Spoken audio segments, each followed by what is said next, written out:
শীত যতই বাড়ছে, শীত বাড়ার সাথে সাথে যেন পিঠে পুলি খাওয়ার লোভটাও আরোই বেড়ে চলেছে। আজকে কিন্তু আমি ক্ষীর পুলির রেসিপি দেখাবো। নমস্কার সকলকে, আমার চ্যানেলে জানাই সকলকে অনেক অনেক স্বাগত। আজকে আমি বানিয়ে দেখাবো ক্ষীর পুলি। তো সবার কাছে একটাই অনুরোধ, প্লিজ পুরো ভিডিওটা কিন্তু দেখবে। ক্ষীর পুলির বেসটা বানানোর জন্য সবার ফার্স্টে আমি নিয়ে নিচ্ছি একটা পাত্র। তো এই পাত্রতে আমি এই বাটির মাপ করে নিয়ে নিচ্ছি 1 বাটি গোবিন্দভোগ চালের গুঁড়ো। গোবিন্দভোগ চালের গুঁড়োটা ঢেলে দেওয়ার পর আমি দিয়ে দিচ্ছি স্বাদ অনুযায়ী লবণ, যেটা খুব দরকার। এরপর আমি দিয়ে দিচ্ছি সামান্য পরিমাণে ঘি। ঘিটা একটু ভালো গন্ধযুক্ত ঘি ব্যবহার করার চেষ্টা করো, তাহলে আউটপুটটা খুব ভালো হবে। দিয়ে এবার এই সমস্ত কিছু খুব ভালো করে মিশিয়ে নেব। এবার মেশানো ভালো করে কমপ্লিট যখন হয়ে যাবে, তখন আমি যেই বাটির মাপ করে চালের গুঁড়োটা নিয়েছি সেই বাটির মাপ করে 1 বাটি গরম জল দিয়ে অল্প অল্প করে মেখে নেব। সব জলটা কিন্তু একবারে দেবো না, অল্প অল্প করে মেখে নেব। আর কিছুটা জল এক্সট্রা রেখে দিও, মাখার সময় যদি মনে হয় খুব বেশি হার্ড হয়ে গেছে ডোটা, তাহলে অল্প কিন্তু ঢেলে মেখে নেওয়া যাবে। আচ্ছা, এটা কিন্তু আরেক রকম করেও করা যায়। কড়াইয়ে গরম জল করে চালের গুঁড়োটা ঢেলে তার মধ্যে নুন দিয়ে ঘি দিয়েও করা যায়। তো আমি আজকে এই প্রসেসটা দেখাচ্ছি, আমি অন্যদিন আবার অন্যরকম প্রসেসটা দেখাবো। ওই রকম প্রসেস করতে গিয়ে অনেকেই কিন্তু ফেলিয়ার হয়েছে, যেটা আমি জানতে পেরেছি, কারণ অনেকেই ডোটা খুব নরম হয়ে গেছে, ক্যাতক্যাতে হয়ে গেছে। তো এই জন্য আমি আটা যেরমভাবে মাখে সেরম প্রসেসেই সিম্পল ওয়েতে দেখানোর চেষ্টা করছি। ঠিক এরকমভাবে মাখতে মাখতে কিন্তু একটা আমার ডো তৈরি হয়েছে। তো ডোটা কিন্তু ঠিক এরকম টেক্সচারটা আসবে। আমি এখানটা প্রেস করে দেখিয়ে দিচ্ছি। ঠিক এরকম সফট একটা টেক্সচার আসবে, না হাতে চটচট করছে, না খুব হার্ড। এরকম একটা সফট ডো আমি বানিয়ে কিছুক্ষণ এবার ঢাকা দিয়ে রেখে দেবো। এইবার পুরটা বানিয়ে নেওয়ার পালা। তো আমি এখানে দেখিয়ে দিই, এখানে কিন্তু আমি 500 দুধকে ক্ষীর করে রেখে দিয়েছিলাম। 500 না, প্রায় 750 দুধ ছিল। তো আমি এটাকে ক্ষীর করে রেখে দিয়েছিলাম, একদম ক্ষীর। দেখো শক্ত শক্ত হয়ে গেছে ক্ষীরটা। এই ক্ষীরটার সাথে যেটা মিশিয়ে নেবো সেটা হলো কাঁচা গোল্লা। তো আমি এই কাঁচা গোল্লাটা কিন্তু দোকান থেকে কিনে নিয়ে এসেছি। তো ভালো মিষ্টির দোকান থেকে কাঁচা গোল্লাটা কিনে নিয়ে আসলে খুব ভালো হয়। তো এই কাঁচা গোল্লাটা আমি এবার এই ক্ষীরটার সাথে খুব ভালো করে মিশিয়ে নিচ্ছি। এখানে কিন্তু আমি যখন ক্ষীরটা বানিয়েছি তখন কিন্তু আমি পরিমাণ মতো চিনি ব্যবহার করেছি। তাই যে যেরকম মিষ্টি খাও সেই অনুযায়ী চিনিটা ব্যবহার করো। তো আমাদের বেস বানানো কমপ্লিট, স্টাফিংস বানানো কমপ্লিট। এবার হচ্ছে শেপ দেওয়ার পালা। তো শেপ দেওয়ার জন্য ফার্স্টে হাতে একটু ঘি মাখিয়ে নিতে হবে, যাতে হাতে লেগে না যায়। এইবার এই ডোটার থেকে ছোট ছোট করে লেচি কেটে নিতে হবে।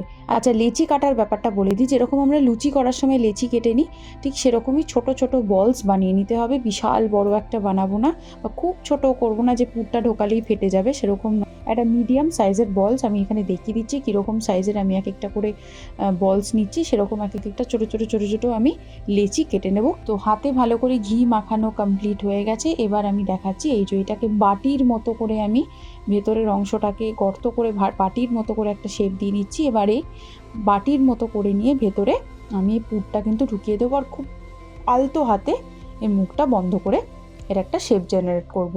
তোমরা চাইলে যে কোনো শেপ দিতে পারো। অনেকে এটাকে মুড়িয়ে মুড়িয়ে খুব সুন্দর একটা চাঁদের মতো শেপ ক্রিয়েট করে। আমি আজকে একদম সিম্পল দেখাচ্ছি, সময়ও কম, আর একদম কম সময়ে তাড়াতাড়ি কীভাবে বানাতে পারো সেই জন্যই আমি রেসিপিটা শেয়ার করেছি।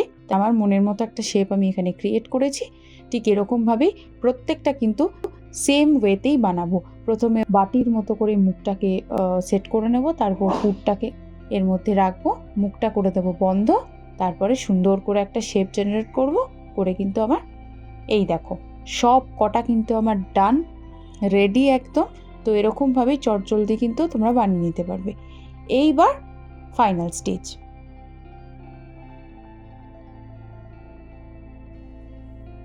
তো এইবার ফাইনাল স্টেজ। এবার আমি গ্যাসে দুধ বসিয়ে দিয়েছি।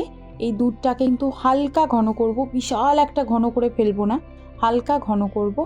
তো এই দুধটা আমি আজকে চিনি দিচ্ছি না, যেহেতু শীত পড়েছে, শীতের মরশুম, আর নলেন গুড় খাবো না সেটা তো হতে পারেই না।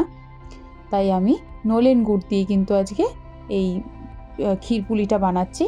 তো আমি পুরে কিন্তু গুড় ইউজ করিনি, যতটা তোমরা দেখতে পারবে আমি কিন্তু গুড়টা ইউজ করবো এই দুধে, তাহলে অ্যারোমাটা খুব ভালো আসে, খুব ফ্লেভারফুল লাগবে।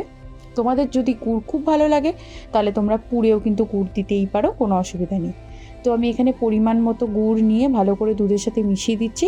তোমরা যদি মনে করো যে গুড় বেশি দেবে, বেশি মিষ্টি পছন্দ, তাহলে বেশি। আমি অতটা মিষ্টি দিইনি, কেন কিটকিটে মিষ্টি ভালো লাগে না। আর অল্প 1 ফোঁটা লবণ দিয়ে নিও, তাহলে পানসে ভাবটা থাকে না। এটা আমার একটা পার্সোনাল ওপিনিয়ন, এটা যদি শোনো ভালোই হবে। তো আমি দুধটাকে যখন দেখবো হালকা ফুট চলে এসছে, একটা হালকা একদম ট্যালট্যালে ব্যাপারটা নেই, হালকা একটা ঘনত্ব চলে এসছে, তখন আমি এক এক করে আমার বানানো যে পুলি পিঠেগুলো ছিল সেগুলো ছেড়ে দেবো। আচ্ছা, আমি বলে রাখি, ছাড়ার সময় কিন্তু গ্যাসের ফ্লেমটাকে হাই রাখবে, আর খুব আলতো হাতে ছাড়বে যেন ভেঙে না যায়, সেই ব্যাপারটা একটু দেখতে হবে। আর ছাড়ার সাথে সাথেই কিন্তু খুন্তি বা হাতা দিয়ে নাড়ানোর কোনো প্রয়োজন নেই। অল্প 1-2 মিনিট রেখে যখন ভালো করে ফুটে যাবে, তখনই হাতা খুন্তি দিয়ে এপিট ওপিট করাই যেতে পারে।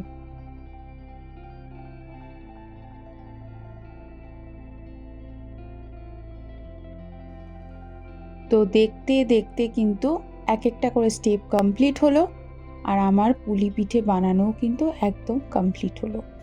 তো আশা করি সকলে পুরো ভিডিওটা স্টেপ ওয়াইজ দেখেছো, স্কিপ করে যাওনি বা বিরক্ত লাগার মতো আমি কিছু দেখাইনি। আশা করি আমি সবার মন মতো ভিডিওটা বানাতে পেরেছি বা রান্নাটা করে দেখাতে পেরেছি। তো সবার কাছে একটাই এক্সপেকটেশন, যেমন আমি প্রথম থেকেই বলে এসেছি, আবারও বলছি, তোমাদের প্রত্যেকের যদি মনে হয় যে না ভিডিওটা সত্যিই খুব ভালো লেগেছে, তাহলে প্লিজ সেটাও কমেন্ট করে জানিও। আমার কিন্তু কমেন্ট করতে সত্যিই খুব ভালো লাগে। তাই আজকের পরিবেশনে ছিল ক্ষীর পুলি, যেটা আমি আমার নিজের সাধ্য মতো চেষ্টা করেছি তোমাদের সকলকে বানিয়ে পরিবেশন করার, দেখার, তুলে ধরার রেসিপিটা, সেটাই আমি দেখিয়েছি। সো এরকম ভালো ভিডিও দেখতে হলে কিন্তু আমার চ্যানেলটা সাবস্ক্রাইব করে বেল আইকনটা প্রেস করে সাথে থাকতে হবে, তাহলে আমি নতুন ভিডিও নিয়ে আসলে তোমরা জানতে পারবে। আর চ্যানেলে যারা নতুন তাদেরকে রিকোয়েস্ট করছি, প্লিজ চ্যানেলটা সাবস্ক্রাইব করে বেল আইকনটা প্রেস করে রাখবেন। দেখা হচ্ছে খুব তাড়াতাড়ি আবার একটা দারুণ স্বাদের ভিডিও নিয়ে। Till then, by.